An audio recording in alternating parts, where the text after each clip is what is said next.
Hello friends, स्वागत है आपका हमारे YouTube channel GK JS study point में। तो भाई कैसे हैं आप सभी। आई होप आप सब अच्छे होंगे, आपकी तैयारी काफी अच्छी चल रही होगी। तो भाई आज हम आपके लिए लेकर के आ गए हैं दिल्ली पुलिस एग्जाम के लिए प्रीवियस ईयर प्रैक्टिस सेट, जो कि आपके एग्जाम के लिए काफी इंपॉर्टेंट है। तो भाई सभी क्वेश्चन सिलेक्टेड और प्रीवियस पेपर में काफी बार पूछे जा चुके हैं एंड जिनकी पूछे जाने की आगे संभावना है, और कुछ क्वेश्चन करंट अफेयर से भी रखे हैं। तो भाई मोस्ट इंपोर्टेंट आपके लिए हो जाते हैं। तो प्लीज आप वीडियो को लास्ट तक वॉच कीजिएगा। और अगर चैनल पर नए हैं तो भाई दिल्ली पुलिस एग्जाम की फुल प्रिपरेशन के लिए हमारे चैनल को सब्सक्राइब करके बेल आइकन को जरूर से प्रेस कर लीजिएगा, जिससे आपके पास क्लास की नोटिफिकेशन टाइम से पहुंच जाए। और वीडियो अच्छी लगे तो वीडियो को लाइक एंड ज्यादा से ज्यादा शेयर भी कर दीजिएगा। तो देख लेते हैं आज का फर्स्ट क्वेश्चन। देवेंद्र फडणवीस कौन सी बार महाराष्ट्र के मुख्यमंत्री बने हैं। तो भाई बात करें देवेंद्र फडणवीस जो है यह कौन सी बार महाराष्ट्र के मुख्यमंत्री बने हैं। तो भाई कितनी बार बन चुके हैं महाराष्ट्र के मुख्यमंत्री देवेंद्र फडणवीस। तो ऑप्शन हो जाएगा आपका सी। ठीक है, तीसरी बार 2024 में देवेंद्र फडणवीस क्या है महाराष्ट्र के मुख्यमंत्री बने हैं। ठीक है, सबसे पहले कब बने थे। तो भाई पहली बार बने थे 2014 में।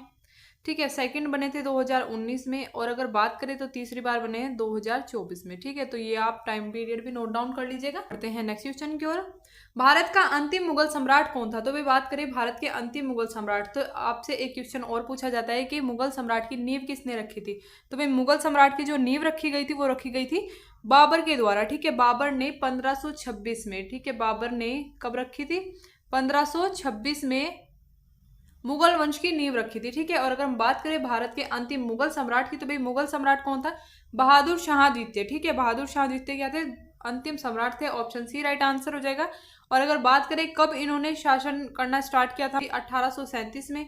ठीक है, 1837 में ये गद्दी पर बैठे थे और 1837 से 1858 तक इन्होंने शासन किया। और बात करें भाई 1862 में इनकी मृत्यु हो गई थी। ठीक है, बहादुर शाह की कब हुई थी 1862 में इनकी मृत्यु हो गई थी बहादुर शाह द्वितीय की। तो भाई सभी पॉइंट्स आप नोट डाउन कर लीजिएगा। बढ़ते हैं नेक्स्ट क्वेश्चन की ओर। निम्नलिखित में से किस प्रकार की मृदा नदियों द्वारा जमाव से बनी है और पोटाश से समृद्ध है लेकिन फास्फोरस की कमी है। तो भाई जो अधिकतर मिट्टियां हैं उनमें फास्फोरस की कमी पाई जाती है। ठीक है, जो भारत में मिट्टियां हैं, लेकिन अगर बात करें यहाँ पे आपसे पूछा गया है कि नदियों के जमाव से बनी है वह मृदा पोटाश से समृद्ध है और फास्फोरस की कमी है। ठीक है, तो फास्फोरस की जो कमी है या तो काफी सारी मिट्टियों में है, लेकिन जो बनी है नदियों द्वारा जमाव से और पोटाश से समृद्ध भी है। तो भाई ऑप्शन आपका डी हो जाएगा राइट आंसर। ठीक है, जलोढ़ मिट्टी ऐसी मिट्टी है जो क्या है नदियों द्वारा जमाव से बनी होती है। और अगर हम बात कर लेते हैं इसको क्या कहता है, इसको कछारी मिट्टी भी कहा जाता है। क्या कहा जाता है कछारी मिट्टी। ठीक है, जलोढ़ मिट्टी को कछारी मिट्टी भी कहा जाता है। और बात करें यह भारत के कुल 43% एरिया में पाई जाती है। ठीक है, 43% एरिया को कवर करती है जलोढ़ मिट्टी। और अगर बात करें जो पुरानी जलोढ़ मिट्टी होती है, ठीक है, पुरानी जलोढ़ मिट्टी को कहा जाता है बांगर, और जो नई जलोढ़ मिट्टी होती है उसको कहा जाता है खादर। ठीक है, तो ये क्वेश्चन भी आपसे डायरेक्टली पूछा जाता है कि पुरानी जलोढ़ मिट्टी को किस नाम से जाना जाता है। तो भाई पुरानी जलोढ़ मिट्टी जो होगी उसको कहा जाएगा क्या बांगर, और नई जलोढ़ मिट्टी को खादर कहा जाएगा। तो ये पॉइंट आप प्लीज नोट डाउन कर लीजिएगा। ठीक है, बढ़ते हैं नेक्स्ट क्वेश्चन की ओर। निम्न में से कौन सा भारत का एकमात्र नदी तटीय प्रमुख बंदरगाह है। तो भाई बात कर लेते हैं कौन सा इनमें से भारत का एकमात्र नदी तटीय प्रमुख बंदरगाह है। तो भाई नदी तटीय बंदरगाह की बात करें तो ऑप्शन सी हो जाएगा आपका कोलकाता। ठीक है, कोलकाता बंदरगाह जो है क्या है हुगली नदी के किनारे स्थित है। और भाई क्या है हुगली नदी, तो भाई हुगली नदी के किनारे स्थित है कोलकाता बंदरगाह, ये आप नोट डाउन कर लीजिएगा। और बात करें भारत में कुल 13 मेजर बंदरगाह हैं। ठीक है, कितने 13 मेजर बंदरगाह है। और बात कर लेते हैं तो 200 माइनर बंदरगाह हैं। ठीक है, जिनमें से हुगली नदी के तट पर स्थित है। तो भाई नोट डाउन कर लीजिएगा। बढ़ते हैं नेक्स्ट क्वेश्चन की ओर। ब्रिटिश औपनिवेशिक सरकार द्वारा भरतनाट्यम पर कब प्रतिबंध लगाया गया। तो भाई बात करें ब्रिटिश औपनिवेशिक सरकार द्वारा भरतनाट्यम पर किस वर्ष प्रतिबंध लगाया गया। तो भाई कब लगाया गया था 1910 में लगाया गया। ऑप्शन बी आपका राइट आंसर हो जाएगा। और अगर बात कर लेते हैं इसके कुछ फेमस डांसर्स जो इसकी हैं, तो भाई कौन कौन है बाल सरस्वती। ठीक है, टी बाल सरस्वती हो जाएंगी, हेमा मालिनी, रुक्मणी देवी, जो कि क्या है भरतनाट्यम से संबंधित है। तो भाई ये आप प्लीज नोट डाउन कर लीजिएगा, डायरेक्ट पूछा जाता है टी बाल सरस्वती। ठीक है, टी बाल सरस्वती, हेमा मालिनी, हेमा मालिनी, और आपकी हो जाएंगी क्या रुक्मणी देवी। ठीक है, रुक्मणी देवी, ये तीनों ही क्या है भरतनाट्यम से संबंधित है। तो भाई प्लीज नोट डाउन कर लीजिएगा। बढ़ते हैं नेक्स्ट क्वेश्चन की ओर। लेट बॉल, स्ट्रोक बॉल और नो लेट किस खेल का हिस्सा है? तो भाई बात कर लेते हैं लेट बॉल, स्ट्रोक बॉल और नो लेट जो है ये किस खेल का हिस्सा है? तो भाई ये है स्क्वॉश। ठीक है, स्क्वॉश का हिस्सा है, ऑप्शन ए आपका राइट आंसर हो जाएगा। और अगर बात करें स्क्वॉश की जो फेमस खिलाड़ी है अनाहत सिंह और दीपिका पल्लिकल। ठीक है, अनाहत सिंह। ये क्वेश्चन आपके दिल्ली एसआई में पूछा जा चुका है। ठीक है, काफी बार पूछा जा चुका है, दीपिका पल्लिकल। तो भाई नोट डाउन कर लीजिएगा प्लीज। ठीक है, बढ़ते हैं नेक्स्ट क्वेश्चन की ओर। मध्य प्रदेश आदिवासी लोक कला अकादमी द्वारा आयोजित 5 दिवसीय उत्सव लोक रंग हर साल डैश से शुरू होता है? तो भाई कब शुरू होता है? मध्य प्रदेश आदिवासी लोक कला अकादमी द्वारा जो आयोजित किया जाता है 5 दिवसीय उत्सव होता है या लोक रंग। ठीक है, 5 दिवसीय यानी कि 5 दिनों तक चलता है। लोक रंग त्योहार का नाम है। तो भाई कब से शुरू होता है? तो यह होता है 26 जनवरी से शुरू होता है, ऑप्शन सी राइट आंसर हो जाएगा। ठीक है, बढ़ते हैं नेक्स्ट क्वेश्चन की ओर। 2013 में प्रकाशित अनब्रेकेबल डैश की आत्मकथा है? तो भी बात करें 2013 में प्रकाशित जो अनब्रेकेबल आत्मकथा है तो यह किसकी आत्मकथा है? तो भाई यह है MC मैरी कॉम की आत्मकथा, ऑप्शन सी डी आपका राइट आंसर हो जाएगा। ठीक है, बढ़ते हैं नेक्स्ट क्वेश्चन की ओर। अशोक के कितने स्तंभ शिलालेखी प्रमुख स्तंभ शिलालेख पाए जाते हैं? तो भाई अशोक के जो है कितने स्तंभ जो है शिलालेख प्रमुख स्तंभ हैं? ठीक है, तो कुल 7 जो अभिलेख हैं वह क्या है? स्तंभ शिलालेख हैं। ठीक है, ऑप्शन बी आपका राइट आंसर हो जाएगा। और बात कर लेते हैं टोटल अभिलेखों की। तो भाई टोटल कुल 33 अभिलेख हैं अशोक के। ठीक है, जिनमें से क्या है 14 प्रमुख अभिलेख और 7 स्तंभ शिलालेख है। ठीक है, 14 प्रमुख और 7 स्तंभ शिलालेख है। बात करें अशोक की, तो भाई अशोक कौन थे? ठीक है, अशोक मौर्य वंश से संबंधित है। और भाई मौर्य वंश की बात करें तो मौर्य वंश की स्थापना किसके द्वारा की गई थी? चंद्रगुप्त मौर्य के। तो भाई ये क्वेश्चन भी आपसे डायरेक्ट पूछा जाता है। ठीक है, अशोक मौर्य वंश से संबंधित है और मौर्य वंश की स्थापना चंद्रगुप्त मौर्य ने करी थी। ठीक है, टोटल अभिलेखों की बात करें तो टोटल 33 अभिलेख थे और जिसमें से 14 प्रमुख 7 स्तंभ अभिलेख थे। ठीक है, 7 स्तंभ शिलालेख थे। तो ये आप नोट डाउन कर लीजिएगा। बढ़ते हैं नेक्स्ट क्वेश्चन की ओर।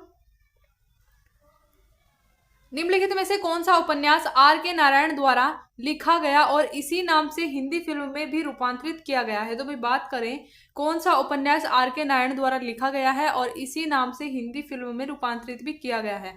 तो भाई आपका राइट आंसर हो जाएगा क्या? The guide. ठीक है, ऑप्शन बी आपका राइट हो जाएगा। द गाइड जो है यह R.K. नारायण द्वारा लिखा गया है। इसके लिए इसको साहित्य अकादमी पुरस्कार भी मिला है। ठीक है, R.K. नारायण को क्या है? साहित्य अकादमी पुरस्कार से भी सम्मानित किया गया है। ठीक है, बढ़ते हैं नेक्स्ट क्वेश्चन की ओर। भारत और किसकी सेना के बीच गरुड़ शक्ति अभ्यास आयोजित हुआ? तो भाई बात की जाए यहाँ पे गरुड़ शक्ति अभ्यास की। ठीक है, गरुड़ शक्ति अभ्यास की अगर हम बात कर लेते हैं तो यह किसके बीच होता है? भारत और इंडोनेशिया की सेना के बीच होता है। ठीक है, यहाँ पे आपका बी राइट आंसर हो जाएगा। तो भाई एक कंफ्यूजन को यहाँ पे हम दूर करने वाले हैं, आप नोट डाउन कीजिएगा प्लीज। ठीक है, तो ये जो भारत और इंडोनेशिया के बीच होता है गरुड़ शक्ति अभ्यास। लेकिन बात करें एक आपसे पूछा जाता है गरुड़ अभ्यास। ठीक है, गरुड़ अभ्यास जो है यह किन सेनाओं के बीच किया जाता है? तो भाई गरुड़ अभ्यास जो है भारत और फ्रांस के बीच होता है। ठीक है, यहाँ पे हो जाएगा गरुड़ शक्ति, लेकिन यहाँ पे हो जाएगा केवल गरुड़। ठीक है, केवल गरुड़ है ये। तो गरुड़ अभ्यास की बात करें तो यह किया जाता है भारत और फ्रांस के बीच। भारत और फ्रांस के बीच। ठीक है, इनके बीच में यह किया जाता है। तो ये आप नोट डाउन कर लीजिएगा। ठीक है, बढ़ते हैं नेक्स्ट क्वेश्चन की ओर। निम्नलिखित विकल्पों में से बांग्लादेश के जनक के रूप में किसे जाना जाता है? तो भाई इनमें से बांग्लादेश के जनक के रूप में किसको जाना जाता है? तो ऑप्शन आपका हो जाएगा शेख मुजीबुर रहमान। ठीक है, ऑप्शन ए आपका राइट आंसर हो जाएगा। बढ़ते हैं नेक्स्ट क्वेश्चन की ओर। पद्म सुब्रमण्यम किस नृत्य शैली से जुड़ी हुई है? तो भाई बात करें पद्म सुब्रमण्यम नृत्य शैली जो है यह जुड़ी हुई है भरतनाट्यम से। ऑप्शन बी आपका राइट आंसर हो जाएगा। ठीक है, पद्म सुब्रमण्यम जो है यह भरतनाट्यम से संबंधित हैं। और अगर बात कर लेते हैं तो 1981 में इनको इसके लिए क्या मिला था? 1981 में मिला था पद्मश्री।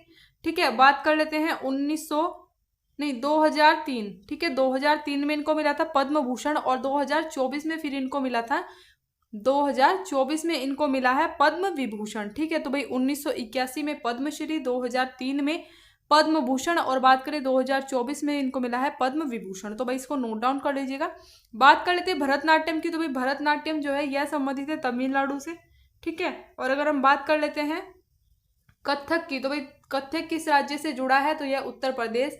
बात करें छऊ की, तो भाई छऊ जुड़ा है पूर्वी भारत से, और मणिपुर की बात करें तो मणिपुर की बात करें तो भाई मणिपुरी से जुड़ा हुआ है, ठीक है। तो ये आप नोट डाउन कर लीजिएगा। बढ़ते हैं नेक्स्ट क्वेश्चन की ओर। पुरंदर की संधि के अनुसार शिवाजी ने कितने किले मुगलों के हवाले किए थे, तो भाई बात करें पुरंदर की जो संधि हुई थी, इसमें शिवाजी ने कुल कितने किले जो है मुगलों को दे दिए थे, तो भाई कुल 23 किले जो है मुगलों के हवाले कर दिए गए थे पुरंदर की संधि के अनुसार शिवाजी ने, ठीक है। बढ़ते हैं नेक्स्ट क्वेश्चन की ओर। काकरापार परमाणु ऊर्जा संयंत्र किस राज्य में स्थित है, तो भाई काकरापार परमाणु ऊर्जा संयंत्र जो है यह स्थित है गुजरात में, ठीक है। ऑप्शन बी आपका राइट आंसर हो जाएगा, गुजरात में सूरत के पास में स्थित है यह।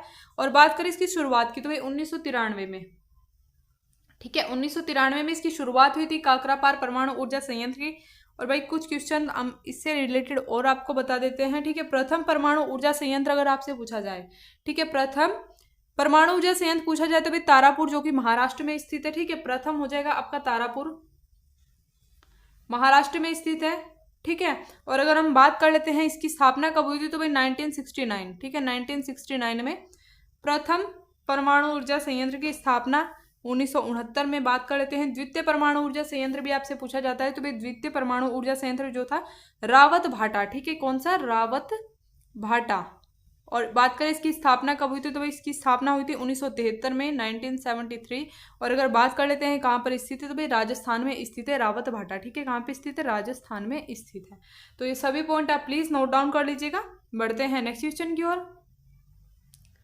1986 में स्वर्ण मंदिर में आतंकियों के खिलाफ ऑपरेशन चलाना पड़ा था, इस ऑपरेशन का क्या नाम था, तो भी बात करें 1986 में स्वर्ण मंदिर में आतंकियों ने कुछ हमला कर दिया था, तो उनके खिलाफ एक ऑपरेशन चलाया गया था। तो इस ऑपरेशन के नाम की बात करें तो भाई ऑपरेशन ब्लैक थंडर, ठीक है, ऑपरेशन ब्लैक थंडर चलाया गया था। ऑप्शन सी राइट आंसर हो जाएगा। बढ़ते हैं नेक्स्ट क्वेश्चन की ओर। भगोरिया निम्नलिखित में से किस त्योहार से संबंधित त्योहार है, तो भी बात करें भगोरिया जो है यह किस त्योहार से संबंधित त्योहार है, तो भाई यह होली से संबंधित त्योहार है। ऑप्शन सी आपका राइट आंसर हो जाएगा। होली से पहले यह मनाया जाता है, और कहाँ पर मनाया जाता है, तो भाई भगोरिया जो है यह मध्य प्रदेश में मनाया जाता है, ठीक है, ये भी आप नोट डाउन कर लीजिएगा। बढ़ते हैं नेक्स्ट क्वेश्चन की ओर। टेबल टेनिस ने किस वर्ष ओलंपिक में शुरुआत की, तो भाई टेबल टेनिस जो है ओलंपिक में किस वर्ष शुरुआत की गई थी, तो ऑप्शन हो जाएगा आपका बी 1988 में, ठीक है, 1988 में टेबल टेनिस ने ओलंपिक में शुरुआत की, ठीक है। बढ़ते हैं नेक्स्ट क्वेश्चन की ओर। केंद्र सरकार ने भारतीय रिजर्व बैंक आरबीआई का नया गवर्नर किसे नियुक्त किया है, तो भाई बात करें आरबीआई का जो नया गवर्नर बनाया गया है, तो भाई बनाया गया है संजय मल्होत्रा को। ऑप्शन डी राइट आंसर हो जाएगा। और अगर बात करें आरबीआई की स्थापना, तो भाई आरबीआई की जो स्थापना है 1934 एक्ट के द्वारा, ठीक है, 1934 के एक्ट के द्वारा 1935 में हुई थी, ठीक है, 1935 में हुई थी। और बात करें 1 अप्रैल 1935 में हुई थी, ठीक है, 1 अप्रैल, ये भी आप नोट डाउन कर लीजिएगा, 1 अप्रैल में हुई थी, 1 अप्रैल 1935 में। और बात करें 2025 में, 1 अप्रैल 2025 में इसने अपने 90 साल पूरे कर लिए, ठीक है, 90 वर्ष पूरे कर चुका है भारतीय रिजर्व बैंक अपने, तो भाई ये आप नोट डाउन कर लीजिएगा। बढ़ते हैं नेक्स्ट क्वेश्चन की ओर। पद्म भूषण 2023 से सम्मानित वाणिज्य राम किस राज्य से संबंधित, तो भाई बात करें पद्म भूषण 2023 से सम्मानित वाणिज्य राम किस राज्य से संबंधित है, तो भाई यह संबंधित है तमिलनाडु से। ऑप्शन ए आपका राइट आंसर हो जाएगा, ठीक है। तो भाई ये थे आज के हमारे कुछ इंपोर्टेंट क्वेश्चन। आई होप आपको क्लास अच्छी लगी होगी। वीडियो अच्छी लगी तो वीडियो को लाइक एंड शेयर जरूर से कर दीजिएगा। एंड चैनल पर नए हैं तो भाई दिल्ली पुलिस एग्जाम के लिए प्रीवियस ईयर प्रैक्टिस सेट को अटेम्प्ट करने के लिए हमारे चैनल को सब्सक्राइब करके बेल आइकन को जरूर से प्रेस कर लीजिएगा, जिससे आपके पास क्लास की डेली नोटिफिकेशन टाइम से पहुंच जाए।